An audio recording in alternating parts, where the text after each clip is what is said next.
सभी प्यारे बच्चों का अपने channel maths blog by Rohit Verma में हार्दिक स्वागत करता हूं। कैसे हैं? आशा करते हैं सभी अच्छे होंगे और स्वस्थ होंगे। पिछले वीडियो में हमने समाकलन प्रतिस्थापन द्वारा समाकलन की शुरुआत की थी, जिसमें हमने उसकी एक एक्सरसाइज भी खत्म की। आज हम प्रतिस्थापन द्वारा समाकलन इंटीग्रेशन बाय सब्स्टिट्यूशन में कुछ आगे बात करेंगे। तो चलिए आइए सीखते हैं। तो आज का जो टॉपिक है, फार्मूले हमारे वही, सब कुछ वही है, बस थोड़ा सा एक आध इंटीग्रेशन चेंज हो जाएंगे, उनको आप डायरेक्टली याद रखें। एक यहाँ पर मैं करके दिखाता हूँ। लिखा some standard integrals, integration of dx upon x square plus a square.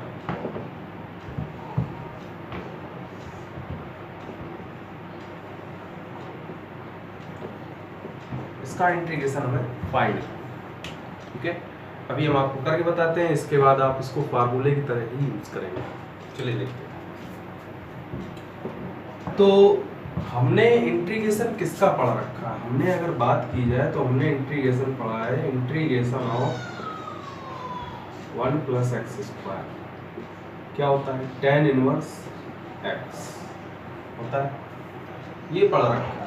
तो इसको ये बनाने के लिए यहाँ पर क्या लाना पड़ेगा? 1 लाना पड़ेगा। तो a स्क्वायर को क्या करिए? कॉमन कर लीजिए। तो a स्क्वायर बाहर हो जाएगा, आपका बचेगा क्या? dx upon 1 plus x square upon a square. 1 upon a square integration dx upon 1 plus, इसको लिख सकते हैं x अपॉन ए का होल स्क्वायर। हो गया। अब हमारा देखिए बन गया 1 प्लस एक्स स्क्वायर के फॉर्म में बन गया। अब इसको चेंज करते हैं। तो मैंने बताया था, ऐसा तो कुछ हमने फार्मूला सीखा नहीं है, क्योंकि हमने क्या पढ़ा? एक्स अपॉन ए की जगह एक्स पढ़ रखा। तो हमने बताया था जब जो चीज़ ना पता हो जिसका इंटीग्रेशन, उसमें उसको टी या कोई भी दूसरी चीज़ मान लेते, कोई भी वेरिएबल। तो लेट करेंगे x upon a is equal to t. तो इसका डिफरेंशिएशन करेंगे तो ये आ जाएगा 1 upon a is equal to d t by d x. तो डी एक्स का मान आप निकाल लेंगे तो आ जाएगा ए, ठीक है। x अपॉन ए का मान ये, डी एक्स का मान, ठीक, पुट कर दीजिए। तो 1 upon a square integration of d x upon, sorry, d x की जगह वैल्यू हमें पता है क्या है? A d t. 1 plus x upon a की जगह टी स्क्वायर। पूरा इंटीग्रेशन कन्वर्ट हो गया टी के टर्म। अब एक ए से ये कैंसिल हो जाएगा, तो यहाँ बचेगा 1 अपॉन ए d T upon 1 plus T square. अभी अभी मैंने यहाँ पर ये लिखा भी है कि integration of 1 plus x square क्या होता है? tan inverse x. तो यहाँ पर क्या है? टी लिखा है, तो सेम एज टी लिख देंगे आप, tan इनवर्स टी और प्लस 1 अपॉन ए tan इनवर्स, और टी की जगह पुनः वैल्यू कर दीजिए, पुट कर देंगे तो एक्स। यहाँ से आपने एक इंटीग्रेशन सीख लिया, integration of dx upon x square plus a square का इंटीग्रेशन हो जाएगा आपका 1 अपॉन ए tan इनवर्स एक्स अपॉन। इसको आप डायरेक्टली यूज कर सकते हैं आप, ठीक है, बिल्कुल डायरेक्टली आप यूज कर सकते हैं। इस फॉर्म में बनाइए और डायरेक्टली इसका इंटीग्रेशन कर दीजिए। तो इन इंटीग्रल को कहा जाता है स्टैंडर्ड इंटीग्रल, ठीक है। तो कुछ और फार्मूले हैं वो हम लिखे दे रहे हैं, उनको ट्राई करिएगा। अंडर रूट ए स्क्वायर माइनस एक्स स्क्वायर, यहाँ पर ए की जगह 1 था तो क्या हो जाता है? Sine inverse x upon a आ जाएगा।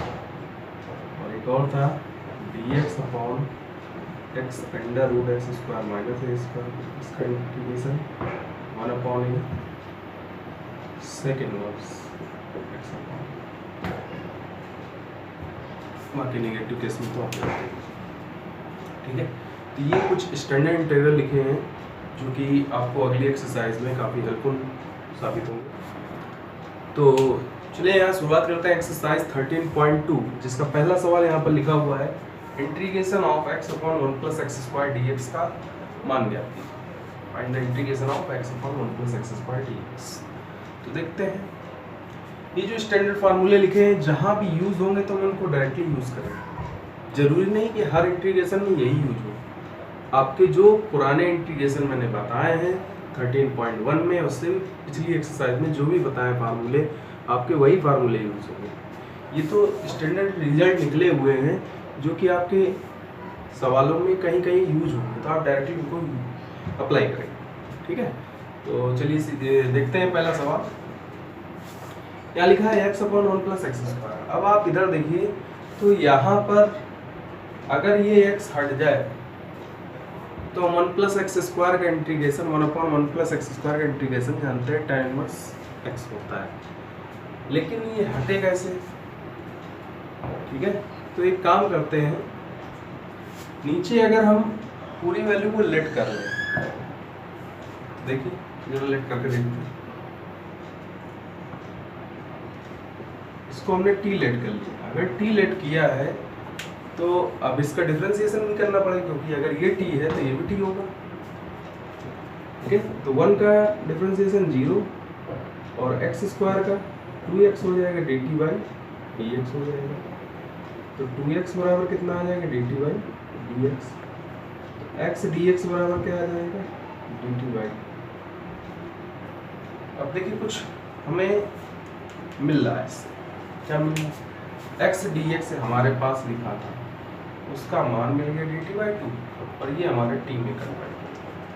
तो जब हम इसको हल करेंगे तो integration of x upon 1 plus x square dx, तो x dx हमारा क्या बन जाएगा dt बाई 2, dt बाई 2 को हम बाहर लिख ले रहे हैं 1 बाई 2 और ये 1। अब देखिए 1 by 2 dt upon d, 1 upon x का इंटीग्रेशन क्या होता है log x, हो जाएगा log t प्लस। अब लास्ट में इसको मानते हैं, वही वैल्यू यहाँ पर फिर से देते हैं, ये आ जाएगा log 1 plus x square plus that's your answer. तो आशा करते हैं एक्सरसाइज का पहला क्वेश्चन आपको समझ में आया होगा 13.2 का। इसी तरह आप आगे के सवालों को 13.2 के आगे के सवालों को लगाने का प्रयास करें।